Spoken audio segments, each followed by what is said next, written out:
Yes, bana, mambo ni mengi, muda ni mchache, lakini hilo alizuii sisi kuyazungumza yale ya kimichezo. Niko na ndugu yangu Shabani Mpira Pesa, na hapa tunakwenda kujizana ama kupitishana kwenye kile ambacho kinaendelea hivi sasa. Simba leo amecheza mchezo wa kirafiki dhidi ya JKT Tanzania.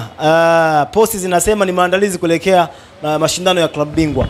Kaka Shabani, wengi wanauliza Simba wanaona JKT ni kipimo sahihi kukabiliana na Petro di Luanda pamoja na Esperance?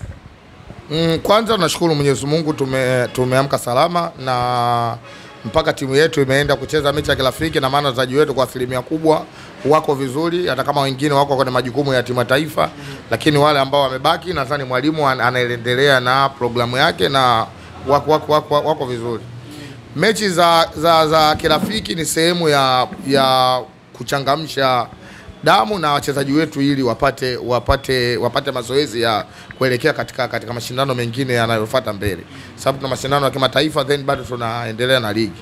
Lakini inawezekana mechi za kimataifa zikampa kipimo, zikazidi kumpa kipimo mwalimu, kutokana na wachezaji wengine ambao walikuwa wachezi watakuwa wanacheza hizo mechi, na wao waweze kuwa fit, watusaidie kwa baadaye. Kwa hiyo kwa upande fulani sio kama JKT kipimo tosha, lakini huwezi kucheza mechi zote ngumu katika hali ya kawaida. Lazima ucheze mechi zingine za kawaida, kuangalia beki yako ikoje, au kuangalia washambuliaji wako wanashambulia kwenye staili gani. Kwa hiyo mimi nadhani hiyo mechi dhidi ya JKT ni katika muendelezo wa kuhakikisha timu yetu inafanya vizuri katika mashindano mengine. Katika mchezo huo Simba ameondoka na ushindi wa goli 6-0. Eli Mpanzu akifunga magoli 3 na pamoja na Jonathan Soa. Mpanzu, wakati ligi inaanza na mashindano yote ambayo mmecheza, wachambuzi na wadau wa soka wengi walikuwa wakizungumza kwamba hawajamuona kwenye ubora wake, lakini kwa mechi ya kwanza dhidi ya JKT, mechi ya ligi pamoja na hii ya leo, imekwenda kutoa taswira gani kwenu mashabiki, namna ambavyo anazidi kurejea katika ubora wake? Sisi wanasema tunapata furaha Mpanzu anapokuwa yuko vizuri, lakini hata kipindi ambacho anakuwa kidogo kuna kama kasoro inakuwepo, sio kitu chema kumshambulia mchezaji. Lazima tumpe support, kwa sababu tunajua uwezo wa Eli Mpanzu, na then mwalimu alikuja mpya, huwezi kujua programu ya mwalimu na Eli Mpanzu ikoje kutokana na staili yake anayocheza. Kwa hiyo kadri siku zinavyozidi kwenda, inawezekana mwalimu kamwambia nataka ucheze hivi ili uweze kunipa matokeo na uweze kuwa bora. Kwa hiyo kadri siku zinavyozidi kwenda, na sasa Eli Mpanzu anabadilika. Tumeona mechi ya JKT Tanzania ambayo tulicheza kwenye ligi, kaingia kutokea benchi, lakini kakifanya kile ambacho kila mwana Simba alikuwa anajua Mpanzu anakifanya. Lakini then tumeona leo tumesikia kwenye mechi ya kirafiki kama hivyo kafunga. Kwa hiyo kadri siku zitakavyozidi kwenda, nadhani ataingia kwenye mfumo wa mwalimu vizuri, na hatacheza vile ambavyo kama wana Simba tulikuwa tunatarajia acheze. Hata mechi za huko nyuma sio kama alikuwa anacheza vibaya, lakini Simba tulibadilisha mwalimu. Huwezi kujua mwalimu alikuwa anamwambia acheze kwa staili gani kutokana na timu yetu ilivyo. Sasa kwa sisi ambao mashabiki nje tunapenda tu kulaumu mchezaji akiwa labda siku haiko vizuri au kuna vitu wa kufanya, lakini inawezekana huko nyuma Eli Mpanzu wa kufunga, ila kuna vitu alikuwa anavifanya mwalimu anampa faida, ndio maana hakuna mechi ambayo kakosa kucheza. Hata kama hakuanza, lakini alikuwa anaanzia benchi. Unapokaa kwenye benchi na maana umeanza, mwalimu kakuamini. Sasa hii niseme Eli Mpanzu mchezaji mzuri. Hamna klabu yote isiyohitaji huduma Eli Mpanzu. Lakini sisi wana Simba lazima tusupport anachokifanya Eli Mpanzu, kwa sababu ana faida nyingi kwenye timu yetu. Hajafunga kwenye mechi zingine, lakini madhara ya si kupata goli nadhani kila mtu kayaona. Kwenye mechi ya JKT Tanzania tumeona ametengeneza goli la kwanza la kusawazisha ambalo lilifungwa na Wilson Nangu, lakini hata hivyo kazi aliyoifanya kwenye ile mechi tuliona. Leo amecheza JKT Tanzania, akaona udhaifu wa JKT Tanzania, kafunga goli 3. Kwa hiyo bado ni muendelezo wa mwalimu kuhakikisha wachezaji wake wote wanakuwa bora. Moja ya mchezaji ambaye wana Simba wamekuwa pia wakimuulizia sana, Mohamed Bajabir, na mwenyewe leo hii alipata nafasi ya kucheza. Aliingia dakika ya 65, kwa maana ya kwamba dakika 25 ameweza kutumikia leo Simba Sports Club. Na hii inatoa taswira gani kwenu nyie kama ambavyo mnaendelea kumsubiri kwa hamu kumuona katika mechi nyingine za ushindani zaidi? Si kwetu ni furaha kwa sababu ni mchezaji ambaye mwenye ndoto kwanza kucheza klabu yetu. Tumeona hata kwenye national team ya Kenya baada ya kuambiwa kwamba anatakiwa na klabu ya Simba alijiondoa. Alikuja kwetu akiwa na bashasha ya kutaka kuja kucheza kusaidia klabu pendwa ambayo iko kwenye moyo wake na ndo kazi yake. Lakini baada ya kufika hapa kwa bahati mbaya akapata majeraha kama alopata, lakini si wana Simba tulikuwa tuna support hata kama alikuwa majeruhi. Tulikuwa tunamwombea kila laheri, kila siku apone. Kapona. Kuna mechi ambazo alicheza tukiwa Misri pre-season na tulikuwa tunasikia anafunga au anatengeneza nafasi. Kwa hiyo ni mchezaji mzuri. Kwa hiyo leo kuingia dakika 25 kwa upande fulani tuseme tumefarijika kwa sababu tunajua ndo anarudi polepole na bado ligi ndo kwanza tumecheza raundi 3 na kwenye klabu bingwa nadhani mechi hata moja tujacheza katika makundi. Kwa hiyo kama leo kapata dakika 25 kacheza na hajatoka kwa kupata tena injury, hilo kila laheri. Na tumwambie tunamwombea sana dua aweze kurudi, na kwetu ni faraja kwa sababu unapokuwa na mchezaji kama yule ukaongezea na wachezaji wengine ambao ni bora wako kwenye kikosi chako, kwetu ni furaha sana. Na mnaiona wapi sasa Simba yenu kwa upande wa klabu bingwa ambapo tarehe 23 kama sikosei mnakwenda kucheza dhidi ya Express Tunis, moja ya timu ambayo pia na yenyewe ni ngumu. Simba mara kadhaa mmekuwa mkiishia hatua ya robo finali. Mikakati ya timu ni kufika nusu finali. Kikosi chini ya mwalimu Dimitar Pantev, mnayaona hayo maono ambayo yanazungumzwa na viongozi wenu?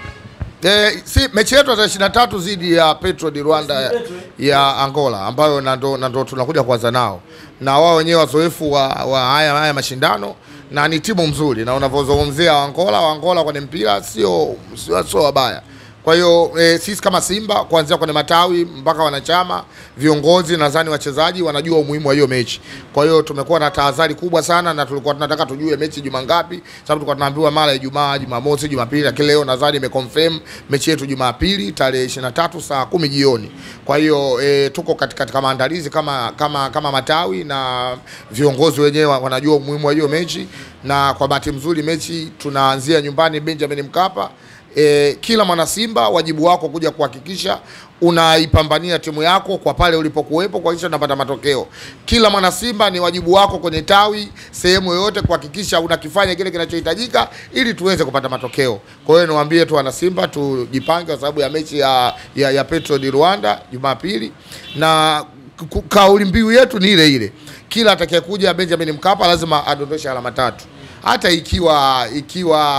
Hata ikiwa Real Madrid akiwa Barcelona, lakini ukija Benjamin Mkapa Lupaso lazima pointi uziache ili tuweze kusonga mbele. Kwa hiyo hatuwezi kupata pointi uwanja Benjamin Mkapa kama wewe mwanachama, kama wewe mshabiki usipo support timu yako. Hatujajua viingilio vyao wataweka kiasi gani, lakini watakapotaja tukate tiketi kwa wakati, then siku ya tarehe 23 tukaupambe uwanja Benjamin Mkapa ambao tumebaki peke yetu na sina ndo masini ya kwenye Sekafa. Kwa hiyo tutakapoujaza ule uwanja ni haki yetu na ni halali yetu, kwa sababu wadogo wote hawapo, wameondoka, wametuachia wenye wafalme wa jango na tutatawala jango ya Benjamin Mkapa. Wameondoka wote wadogo. Uwezi kuwa nafasi ya 13 kafanana na mtu aliyekuwa nafasi ya 5 katika ubora. Uwezi kuwa katika Sekafa nafasi ya 5 ukafananisha na mtu aliyekuwa namba 1 kwenye Sekafa. Kwa hiyo wale bado wadogo sana kwetu. Tuwaambie wajitafute sana ili kutufikia malengo, na mwaka huu malengo yetu na nia yetu kuvuka zaidi ya hatua ambazo tunazofika kila siku. Moja ya mchambuzi pia wa soka nchini General Saidi alisikika akiwasanua Simba kwamba kama mtacheza kama ambavyo mlicheza kipindi cha kwanza dhidi ya JKT katika mchezo wa ligi, basi mstarajie kupata matokeo mazuri dhidi ya Petro di Rwanda. Ujue mpira ni mchezo wa timing sana. Sio kama labda michezo mingine yao. Mimi nasema hata draft. Kama ukisukuma kete yako ya mwanzo ukaipangilia vizuri, basi hata mbele utaenda kufanya vizuri. Simba tunacheza kutokana na mtu ambaye tunayekutana naye, mpinzani aliyoko mbele. Yes, na ndo mikakati yetu ilivyo. Hata draft unayecheza naye akisukuma kete, unajua mimi nikisukuma kete gani naenda kumbana. Kwa hiyo sio jambo jema kwamba kila mechi uoneshe kile unachokifanya. Hapana. Lakini kadri mechi zinavyozidi kwenda na tunajua mipango na tucheze na huyu design gani na kifanyike kitu gani tuweze kupata matokeo. Kwa mfano mechi ya JKT Tanzania, mwalimu jinsi alivyopanga inawezekana sipange zidi ya Petro di Rwanda. Mechi ya JKT Tanzania, Johnson Soa kaanzia nje, Elim Panzu kaanzia nje, John Chazaua kaanzia nje, Morris Abraham kaanzia nje. Kuna kitu lazima ujifunze kwamba unacheza na mtu wa staili gani. JKT Tanzania hawezi kufanana na Petro di Rwanda. Lazima mechi ya Petro di Rwanda mwalimu wetu atajua jinsi ya kukutana na wapinzani, kwa sababu na yeye mzoefu haya mashindano na anajua, na timu anaoifundisha kucheza na Petro di Rwanda na wenyewe wanajua ugumu haya mashindano. Kwa hiyo siku ikifika, kaka yangu jemedali zaidi ataona mwalimu Pantev atakachokifanya, na ataona wachezaji wa Simba wa staili gani ambao watacheza mchezo gani ili kutupa matokeo katika mechi ya Petro di Rwanda. Ni muondoe hofu, asiwe na hofu. Tunacheza kutokana na mpinzani tunayekutana naye. Sawa, tuhame hapo. Wapinzani wenu leo Young Africans chini ya rais wao Engineer Hersi Said wamezindua rasmi kituo chao cha kinaitwa Young Africans Soccer School. Ni kituo ambacho kinalea vijana pia kuanzia miaka ya umri wa miaka 11. Hili nyewe kama wana Simba pia mmelipokea kwa shauku ya namna gani kama wapenda soka? Kwanza nimeona wanasema kwamba wao ndo wa kwanza kuanza. So kweli. So kweli. Kwani tunasema kuna school nyingine hapa Tanzania? Hakuna Mtanzania kwanza nimesema so kweli kwa sababu Tanzania kuna shule za kienyeji nyingi. Lakini zinakuza vijana ambao wengine tunawatumia mpaka sisi kwenye vilabu vikubwa baadaye. Tumewaona wachezaji wengi wanatoka kwenye academy kama hizo. Leo kaka yangu Makau ana Fountain. Yes, Fountain Gate. Fountain wanazalisha. Na kila mtu anajua. Lakini ukiachia hiyo, leo utakuwa mchoyo wa fadhila sana kuto hapa maua yao Azam FC. Of course. Wachezaji wengi sana wamepita pale. 90% ya wachezaji wa Kitanzania wanaocheza kwenye ligi. Kwenye kila klabu ya ligi ya Tanzania, hauwezi kukosa mchezaji ambaye katoka kwenye tumbo la Azam FC. Au kule Morogoro pia. Lakini kuna sehemu nyingi ambazo zinazalisha mpira. Lakini nimezungumza hayo kwa sababu lazima tujue tunatengeneza mazingira ya staili gani kuwazalisha hao vijana. Kitu chochote kinahitaji maandalizi. Ni wapongeze, wamejaribu kufanya, sikatai. Wamejaribu kufanya na walilolifanya ni jambo jema katika mpira wa Tanzania na vijana wetu wa Tanzania, sababu tunahitaji mpira wetu usonge mbele.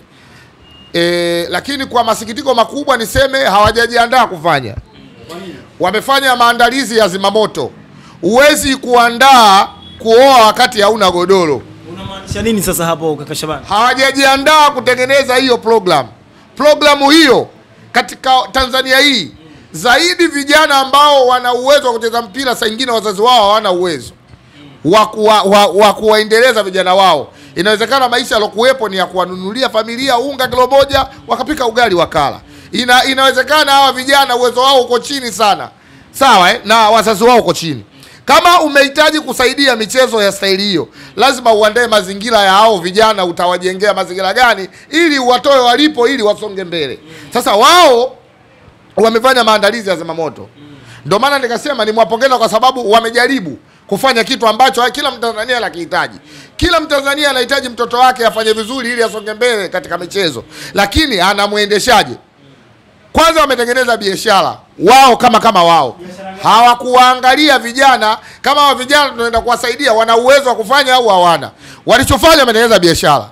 Nimeona kwa mwezi siku za baadaye itakuwa 400,000. Ukianza mwanao inabidi umlipie 600,000. Kuna mzazi wa Kitanzania kijana wake anajua mpira kucheza, msingi wake ni shilingi 50,000 wa kuendesha maisha yake. Then kijana wake anajua mpira, atasongaje kwenda kwenye 400,000 au 600,000 kwa mwezi ili kijana wake asonge mbele? Na kijana yule hawezi kujua kama atafanyikiwa au hatofanyikiwa. Umwambie uanze kumlipia akiwa ana miaka 11 400,000 kwa mwezi ili yule kijana aende kutoboa. Yanga ni club kongwe, imezaliwa 35. Ina miundombinu mingi sana na plani nyingi za kuhakikisha wanawasaidia vijana wa staili ambao hawajiwezi wanahitaji kucheza mpira. Asilimia kubwa ya wachezaji wa Kitanzania waliokuwa katika viwango vya kucheza mpira mpaka leo wanasaidia vilabu vyetu. Asilimia 88 au sio 90. wazazi wao ni watu wa hali ya chini na wana survive sana mpaka wanafikia hapo ulipowakuta wewe na ukawasajili kwenye hizo timu. Yaani huo ndio ukweli. Sasa unapomwambia yule mzazi kijana wake kwa mwezi alipe 400,000 au 600,000, ina maana unamnyima haki. Wataenda watoto wa kibosi ili mradi ionekane yuko kwenye academy ya Yanga, lakini za nyingine uwezo wao ni mdogo katika kusaidia katika hili taifa. Nimeona wanatengeneza plani ya kwenda kila mkoa. Vijana wa mikoani watakapofanyikiwa, huwezi kuacha huko, lazima uwalete kwenye eneo lako la tukio, kwa sababu utasajili. Mwisho wa siku utapata vijana 50 au 100 ambao hao ndo utataka kuwakuza. Umewatengenezeaje maandalizi ya hao vijana kuhakikisha wanakuja na utawakuza? Then kwa shule, pili kwa elimu ambayo watakayokaa pale ile sehemu, wapate chakula kizuri, walale sehemu mzuri, wapate elimu ya kusoma darasani wakati wanaenda kufanya hayo majambo ya huo mchezo. Wale wamefanya maandalizi ya kisiasa kwamba injinia katengeneza, katumia pesa, kamuita Piso aonekane yeye ndo hivi, baada ya miaka 5 agombee cheo. Kuna kitu anakihitaji, sio kuendeleza vijana. Ningemwona mtu wa thamani zaidi. Yanga tayari washakuwa wanaeneo Kigamboni, angeanza kujenga mabweni ya kuwapokea hao vijana na uwanja. Leo wamefungua lile zoezi wakiwa kule Muhimbili. Cha kukodi. Huwezi kuendesha kitu chochote kwa sababu ya kukodi. Kama timu yako kubwa, kuna maeneo unafukuzwa kwa kushindwa gharama za kuilipia timu yako kubwa, utaweza kuhudumia vijana ambao hawakuingizii pesa? Huo ni uongo uliopitiliza. Tuwapongeze kwa hiki ambacho walichotamani kufanya.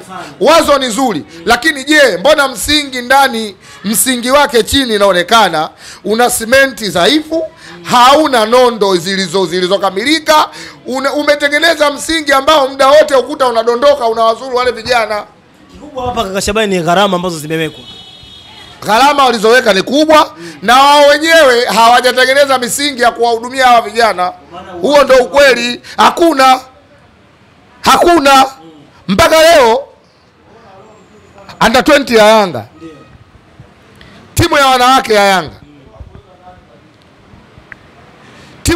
ya Yanga, wanatumia basi ambalo tulilopewa na TBL la msaada karibu miaka 15 iliyopita. Bado wanao. Hivi una plani kabisa kuendeleza miundombinu ya mpira wa miguu ugonga nyoka? Sisi umeelewa vizuri? Ina maana mipango ni zero, mibovu kabisa. Lakini ukiachia hilo, wana mipango gani mbadala ya kuendeleza au vijana wanawachukua? Unapomchukua mtoto kuanzia miaka 11 mpaka miaka 15, wewe ni mzazi wa yule kijana, lazima umlee, si ndio hivyo? Hata kama mzazi wake katoa 400,000 kwa mwezi, hata kama katoa 400,000, huyo bosi ulompa hiyo ambaye katoa hiyo 400,000, sababu hao je maafisa. Kama watoto wetu kwa mwaka tu, mtoto sasa hivi shule za international za kwenye shule za misingi wamejenga 400,000 kwa mwaka, na mzazi analalamika, mzazi ataweza mwenye hali ya chini ambaye kijana wake anajua michezo wa hali ya chini kulipia kwa mwezi 400,000? Wale ni waongo. Wametengeneza siasa ya kumuita Piso ili watengeneze mikakati ya kuweka machawa pembeni wasifie. Ndio maana hata leo tumeona machawa wengi pembeni wanasifia huu mpango. Lakini wangewauliza viongozi wao, mmetengeneza huu mpango, je, mmetengeneza misingi ya huu mpango? Hawana. Leo mimi nawasifia Azam, leo mimi namsifia Makau na Fontaine leo wana kila kitu. Fontaine leo wamediriki kumiliki uwanja wa Kwalaa. Fontaine wana eneo lao Mwanza, chuo, shule. Uongo. Wanafanya michezo na wanapokea vijana na vijana wanasoma. Inawezekana kijana wako akiwa na kipaji akasoma Fontaine bure. Kulikuwa kuna shule ya Mzee Kipingu hapa ambao kilikuwa kinakuza vipaji vijana. Wachezaji wengi walikuwa wanatoka katika shule ya Mzee Kipingu. Kijana wako akiwa na uwezo, shule ya Mzee Kipingu alikuwa anasoma bure. Leo wanatuambia wazazi kuanza wanataka ada 600,000. Hii magmash, wasilete magmash. Wasilete fitina ambazo za kutaka kujengea mazingira waonekane wao ni bora. Tusiunge mkono vitu ambavyo vina msingi. Maandalizi ya zimamoto. Wamepewa kiwanja bure, narudia tena. Wamepewa kiwanja bure na Paul John Makonda. Kigamboni eka 7. Nenda kaangalie kama hata kuna tofali moja au kuna mtu kuna msindo karibu. Wanataka kujenga, wanasema mbali sana. Wangejenga academy hakuna mbali. TFF leo, TFF wamejenga opposite na wao Kigamboni. Vijana wengi wananufaika kwa sababu ya hiyo bweni ya TFF. Uongo. Leo ukienda kuna hostel TFF. Wako vijana hapo, nenda utakuta. Wewe si mwandishi, nenda waone, hao ndio wako serious. Hao wanafanya maandalizi ya kujijengea mazingira ya kuingia kwenye uongozi. Hawana plani yoyote, ni 000, hawana kitu. Ni plani ya rais wa Yanga ama mitano mbele ya kwa kiongozi, ndio maana uongozi wake kupiga picha tu na viongozi wa mpira. Akija Blata akapiga naye, akija rais wa kafu kapiga naye, akiwa kwenye bodi sio ya nini kapiga nao. Mbona hatuoni maendeleo ambayo ya hizo picha anazopiga? Kwa sababu leo yeye ndo rais wa vilabu kwa kivuli alichokuwa nacho. Hatujaona urais wake wa vilabu unasaidia nini? Kwa upande wa timu zetu. Hatujaona hata kwa upande wa timu zetu. Kimesaidia, niambie wewe, toka amekuwa rais wa vilabu. Bado tujaona. Kuna kitu gani ambacho alichosaidia? Nakumbuka wenyewe walisema kwamba moja ya kitu ambacho amekifanya ni kuongezeka kwa pesa ya hivi vilabu ambavyo vina hali ya chini kwenye kuanza zile hatua za awali, pesa ziliongezeka. Pesa ya nini? Zile ambazo wanapewa kwa ajili kujiendesha kwa mara ya kwanza hatua za awali zile timu za klabu bingwa na kombe la shirikisho. Plani ya kafu. Plani ya kafu. Sio ushauri wa engineer Ellis. Kwa hiyo katika hilo pia walitupiga. Management ya klabu ya kafu inapopanga mipango mbadala ya kuendeleza mpira Afrika, engineer Ellis haingii. Kafu wana plani yao, wasiongopee watu. Sio Watanzania tuna akili timamu, si so ndazimu kama wao wanawapa supu ya bure. Sisi tuna akili timamu. Leo engineer Ellis ndo kafanya vilabu viende kuongezewa hela. Huo ni uongo uliopitiliza. Kama alisema hivyo. Huo ni uongo uliopitiliza, ni uongo uliopitiliza. Kafu wana vikao vyao vya ndani vya mambo ya pesa na bajeti uendeshaji wa mpira Afrika. Sisi ndio hivyo. Engineer Ellis ana nafasi gani mpaka yeye aingie huko? Yes, mwenyekiti wa vilabu. Mwenyekiti wa vilabu gani kafanya nini katika vilabu? Mimi sijaona. Klabu yetu ya Tanzania, Simba Sports Club, ina miaka 30 na haijaingia fainali ya kombe la shirikisho. Wameingia shirikisho, wamepambana sana mechi ichezwe Benjamin Mkapa. Engineer Ellis alikuwa kama nani? Alikuwa bado ni mwenyekiti wa vilabu. Alitusaidia nini? Kwamba msalie kwa Mkapa. Kamshinda mtu ambaye yeye ni makamu mwenyekiti. Kwa hiyo yote tena mjumbe tu katika kafu, yule jamaa yule ambaye anamiliki Berkane. Katushinda na Fauzi na akamshinda yeye. Leo Simba wametuforce kwenda kucheza Zanzibar, na yeye akiwa rais wa vilabu na ni Mtanzania, na klabu iliyoenda kucheza fainali ya kombe lile ni klabu kutoka katika nchi yake ya Tanzania. Hatutusaidia chochote. Kwa hivyo kuanzisha hizi vitu vyote ni kwa sababu ya target zake sasa kwenye uongozi. Target zake tu za kuingia kwenye siasa. Tena nimpe pole, kashinda Mama Shabaraka, akashindwa yeye. Kwa hiyo atoshe kwa hao watu wanawapa supu, ila soko ni mpira wetu. Mpira wetu unahitaji watu wenye uweledi kuliko wanavyofikiria. Hatutumii siasa, ndio maana mpira leo umesonga mbele. Kila siku nikisema, namshukuru Wallace Karia, rais wa TFF. Alichokifanya hakuna binadamu mwingine kwa kizazi hiki ambaye alifanya hata vizazi vya nyuma. Huo ndio ukweli. Kila mtu ana maua yake, lakini yeye ndo kuna watu anadiriki kuwatumia nyuma na kuona TFF hii haifai, hapo yeye ndo anafaa. Leo TFF wanachuo Tanga. TFF wanachuo Kigamboni. TFF wanatengeneza chuo Dodoma. Uongo. Vijana mule ukienda mule hauwakuti, ambao wazazi wao hawana kitu wakuti. Yeye katengeneza nini? Si ndo kaanza hivi kaka Shabani? Kaanza kabla hata kujenga miundombinu. Kwani TFF wakati wanakusanya vijana, si walikuwa na miundombinu? Watu walikuwa wanaenda Karume. Uongo. Watu wanaenda Karume vijana, na pale bweni zipo Karume. Labda kuna watu hawajui. Uongo. Lakini leo yeye anajimwomba fai kwa sababu ya plani aliyotengeneza mzuri. Sikatai. Kuna watu washaifanya hiyo plani. Kaka yangu Bakau kafanya Fountain wana vijana kuanzia miaka 11 la kuendelea na wako shule. Na Fountain wanatafuta vijana mikoa yote, sio wao wa kwanza. Leo ukiambiwa mpeleke mtoto nyuma mwiko, wamefungua hiyo soka nini sijui. mzazi ataanza kufikiria mara tatu, labda na yeye awe nyuma mwiko aende kwa sababu ya ushindani. Kwanza unampeleka mtoto wako sehemu ambayo hauna uhakika kama mtoto wako utakapofika naye pale ule uwanja wenyewe wamekodisha au hawajakodisha. Kwa sababu kama uwanja wanaopeleka ungekuwa umekodishwa na swala lingine, wangetafuta sehemu nyingine. Leo mtoto wako mpeleke Azam watangaze, tunahitaji vijana wa miaka 11, unajua unampeleka wapi? Uongo. Chamanzi. Na hata ukimwacha mtoto wako Chamanzi, mzazi unatoka pale roho yako imeridhika. Kwa sababu kuna hosteli, kuna viwanja, kuna kila kitu kinachohitajika kumwandaa mtoto. Wao wana kitu gani cha kumwandaa huyo mtoto? Na wanataka 600,000 au 400,000. Waache janja. Shukrani sana kwa shema, tuweke nukta siku ya leo. Nashukuru sana.